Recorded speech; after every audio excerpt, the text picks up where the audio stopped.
রাজধানীর ফকিরাপুলে একটি বাসায় গ্যাস লিকেজ থেকে বিস্ফোরণে একই পরিবারের ৩ জন দগ্ধ হয়েছেন। দগ্ধদেরকে জাতীয় বার্ন ও প্লাস্টিক সার্জারি ইনস্টিটিউটে ভর্তি করা হয়েছে।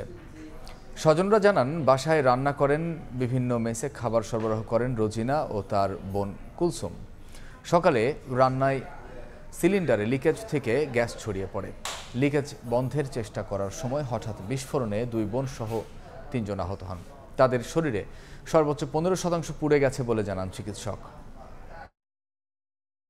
একই পরিবারের 3 জন, তার মধ্যে আমরা 2 জনকে ভর্তি রেখেছি। একজনের 12% পুড়েছে, আরেকজনের হচ্ছে 15%, আরেকজনের 2% যার, তাকে আমরা প্রাথমিক চিকিৎসা দিয়ে ছুটি দিচ্ছি।